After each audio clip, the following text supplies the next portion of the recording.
Hi welcome to show Sai food. ఈరోజు మన recipe వచ్చేసి చికెన్ మసాలా కర్రీ అండి. ఇది మనకి రైస్కి, రోటీ, చపాతీ, పుల్కా, నాన్స్ ఇలాంటి వాటికి సూపర్ టేస్టీగా ఉంటుంది. నార్మల్ చికెన్ కన్నా కొంచెం డిఫరెంట్ టేస్టీగా, మంచి గ్రేవీతో, చూడడానికి కలర్ఫుల్గా అండ్ స్పైసీగా ఎంతో టేస్టీగా ఉండే ఈ చికెన్ని మనం చాలా తక్కువ టైంలో ఎలా ప్రిపేర్ చేసుకోవాలో ఇప్పుడు చూపిస్తాను. ఇది ఎవరైనా చేయగలిగేటంత ఈజీ ప్రాసెస్లో చూపిస్తాను, చూడండి. దానికోసం మనం ఒక 1/2 kg వరకు చికెన్ తీసుకుంటున్నాను. ఫస్ట్ దాన్ని నీట్గా కడిగేసేయండి, ఒక 2 లేదా 3 సార్లు. కడిగిన తర్వాత కొంచెం పసుపు, ఒక సగం చెంచా సాల్ట్, ఒక సగం చెంచా అల్లం వెల్లుల్లి పేస్ట్ వేసేయండి. తర్వాత ఒక 3 చెంచాల వరకు పెరుగుని వేసుకోండి. ఇలా వేసిన తర్వాత అన్నీ మిక్స్ అయ్యేటట్టు ఒకసారి కలిపేసుకోండి. కలిపిన తర్వాత ఒక 1/2 అవర్ వరకు పక్కన పెట్టేసుకోండి. మీకు ఎక్కువ టైం ఉంది అనుకుంటే 1 అవర్ వరకు నానబెట్టేసేయండి, లేదంటే ఒక 1/2 అవర్ వరకు నానబెట్టేసి పక్కన పెట్టేసేయండి. తర్వాత ఒక 10-15 వరకు కాజుని తీసుకొని వాటర్ వేసేసి దీన్ని కూడా 1/2 అవర్ వరకు నానబెట్టేసేయండి. 1/2 అవర్ తర్వాత ఒక మిక్సీ జార్ తీసుకొని దాంట్లోకి ఒక మీడియం సైజువి ఒక 2 టమాటాలని కట్ చేసి వేయండి. అలాగే ముందుగా నానబెట్టుకున్న కాజు ఉంది కదా, అది కూడా వాటర్తో సహా వేసేసి కొంచెం కొత్తిమీర వేయండి. వేసేసి ఇలా సన్నగా పేస్ట్ లాగా అయ్యేటట్టు మిక్సీ పట్టేసుకోండి. మనకు మసాలా అనేది రెడీ అయిపోయింది, గ్రేవీ లాగా వచ్చేస్తుంది మనకి ఇది. ఇప్పుడు స్టవ్ పైన ఒక ప్యాన్ పెట్టేసి ఒక 4 స్పూన్స్ వరకు ఆయిల్ వేసుకోండి. మనం టమాటో వేస్తున్నాం కాబట్టి టమాటో వేసినప్పుడు ఆయిల్ ఎక్కువగా పైనకి రాదు, కాబట్టి నేను కొంచెం ఆయిల్ ఎక్కువ వేసాను, అంటే 4 స్పూన్స్ వరకు వేసాను. ఇప్పుడు ఒక పెద్ద సైజు ఆనియన్ని సన్నగా కట్ చేసి ఇలా వేసుకొని దోరగా వేయించుకోండి. అది వేగిన తర్వాత దాంట్లోకి 1 స్పూన్ అల్లం వెల్లుల్లి పేస్ట్ వేసుకోండి. మనకు ఆనియన్స్ అనేటివి కొంచెం బ్రౌన్ కలర్ లాగా వేగాలి. అలా వేగిన తర్వాత మనం ముందుగా మిక్సీ పట్టి పెట్టుకున్న టమాటా పేస్ట్ ఉంది కదా, టమాటా కాజుది, అది ఇందులో వేసేసేయండి.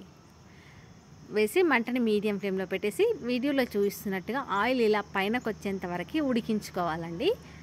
మనకి కలర్ ఎలా వచ్చిందో చూసారు కదా, థిక్గా అయిపోయింది. గ్రేవీ కూడా చాలా బాగా ఉడికిపోయింది. ఇలా ఉడికితేనే మనకు టేస్ట్ అనేది వస్తుంది. ఇలా ఉడికేంత వరకు ఉడికించుకోండి. టైం ఇంత అని ఏం లేదండి, కలర్ చూసారు కదా, ఈ విధంగా రావాలి.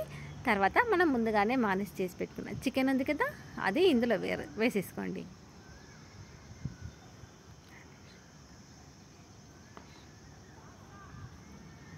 మొత్తం ఫుల్గా పట్టేటట్టు చికెన్కి ఇలా కలిపేసేసుకోండి. ఇలా కలిపిన తర్వాత దీంట్లోకి కారం 1.5 స్పూన్ వరకు కారం వేసుకోండి. సాల్ట్ 1 స్పూన్ వేస్తున్నాను. సాల్ట్ మీ టేస్ట్కి సరిపోయేటంత చూసి మళ్ళీ తర్వాత అయినా అడ్జస్ట్ చేసుకోవచ్చండి. ఇప్పుడు ఫుల్గా 1 స్పూన్ ధనియాల పొడి,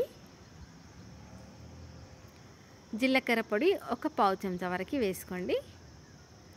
మళ్ళీ ఒకసారి మొత్తం మిక్స్ అయ్యేటట్టు కలిపేసుకోవాలి. కారం మసాలాలన్నీ ఒకసారి మిక్స్ అయ్యేటట్టు కలుపుకోండి. ఇలా కలిపిన తర్వాత కొద్దిగా పసుపు, ఇప్పుడు కొద్దిగా ఒక 1/2 గ్లాస్ వరకు వాటర్ని వేసుకోండి. వాటర్ వేసేసిన తర్వాత మళ్ళీ ఒకసారి ఇలా కలిపేసుకోండి. మనకి ఇది నార్మల్ చికెన్ కన్నా కొంచెం డిఫరెంట్గా ఉంటుంది. టేస్ట్ అనేది చాలా బాగుంటుంది. ఎప్పుడు ఒకేలా కాకుండా ఇలా డిఫరెంట్గా ట్రై చేయండి. పిల్లలకైతే కొంచెం డిఫరెంట్గా అంటే చాలా ఇష్టంగా తింటారు, కాబట్టి ఇలా ట్రై చేయండి. ఇలా మొత్తం కలిపిన తర్వాత మూత పెట్టేసి ఒక 15-20 నిమిషాల వరకు మీడియం ఫ్లేమ్లో పెట్టేసి ఉడికించుకోండి. మధ్య మధ్యలో మూత తీస్తూ కలుపుతూ ఉండండి. అడుగు పట్టకుండా చూసుకోండి, మధ్య మధ్యలో కలుపుతూ ఉండండి. అలా అయితే మనకి ముక్కకి మసాలా అనేది చాలా బాగా పడుతుంది. ఇప్పుడు అడుగు పట్టకుండా ఇలా కలిపేసుకోండి. తర్వాత గరం మసాలా 1 స్పూన్, ఇప్పుడు కొంచెం కొత్తిమీర వేసేసుకోండి.